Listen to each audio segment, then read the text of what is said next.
حدیث نمبر 48 عن شداد بن اوس رضی اللہ عنہ قال قال رسول اللہ صلی اللہ علیہ وآلہ وسلم ان اللہ كتب الاحسان على كل شيء فإذا قتلتم فأحسنوا القتلة وإذا ذبحتم فأحسنوا الذبح وَلْيُحِدَّ أَحَدُكُمْ شَفْرَتَهُ فَلْيُرِحْ ذَبِيحَتَهُ رواہ مسلم۔ حضرت شداد بن اوس، یہ ایک نئے راوی ہے، ان کے بارے میں لکھتے ہیں، ان کا نام ہے شداد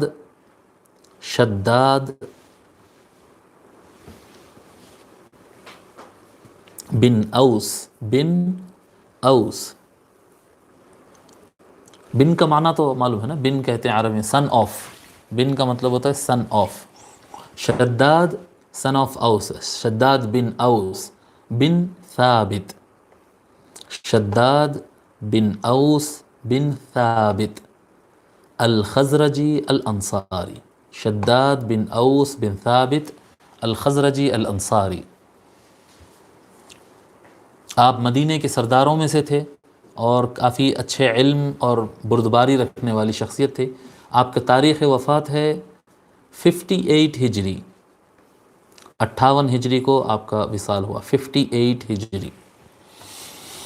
حضرت شداد بن اوس رضی اللہ تعالیٰ عنہ کہتے ہیں کہ رسول اللہ صلی اللہ علیہ وآلہ وسلم نے ارشاد فرمایا ان اللہ کتب الاحسان علی کل شیء، بے شک اللہ تعالیٰ احسان ہر چیز پر لکھ دیا ہے، ہر چیز میں، یعنی انسان کو ہر کام میں احسان کے ساتھ کام کرنا پڑے گا، ہر کام کے اندر احسان لازم ہے۔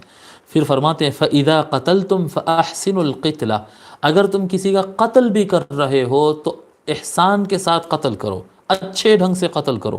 وَإِذَا ذَبَحْتُمْ فَأَحْسِنُوا الذِّبْحَ، اگر تم کسی چیز فَأَحْسِنُوا الذِّبْحَ یا أَحْسِنُوا الذَّبْحَ، اگر تم کسی کا ذبح بھی کر رہے ہو تو اچھے ڈھنگ سے ذبح کرو۔ یہاں پر اردو کا نسخہ جن کے سامنے ہے وہ غور کریں، فَأَحْسِنُوا الذَّبْحَ وَإِذَا ذَبَحْتُمْ فَأَحْسِنُوا الذَّبْحَ۔ الذبح میں دال کے اوپر جو ذال کا نقطہ ہے وہ تشدید کے نیچے آ گیا تو لوگ غلطی سے الذبح پڑھ رہے ہیں اس کو، نہیں، وہ ذال کا نقطہ ہے وہ تشدید کے نیچے آ گیا تو آپ ذرا ڈاٹ ڈال لیں، ایک نقطہ ڈال لیں۔ وَإِذَا ذَبَحْتُمْ فَأَحْسِنُوا الذَّبْحَ، اگر تم ذبح کرو تو ذبح بھی احسان کے ساتھ، اچھائی کے ساتھ کرو۔ پھر فرماتے یہ کیسے ہو سکتا بھائی، ذبح اچھی طرح سے کیسا کرتے ہیں؟ فرماتے وَلْيُحِدَّ أَحَدَكُمْ شَفْرَتَهُ فَلْيُرِحْ ذَبِيحَتَهُ، تم میں سے آدمی کو چاہیے کہ وہ اپنی چھری کو تیز کرے، اچھی طرح سے تیز کرے، اور جس کو ذبح کر رہا ہے اس کو سکون دے۔ یعنی جب بکرا ذبح کرتے ہیں، مرغی ذبح کرتے ہیں، اونٹ، کوئی چیز حلال کرتے ہیں، اگر چھری منڈ ہو تو پھر جس کا ذبح کر رہے ہیں اس کو بڑی تکلیف ہوتی ہے۔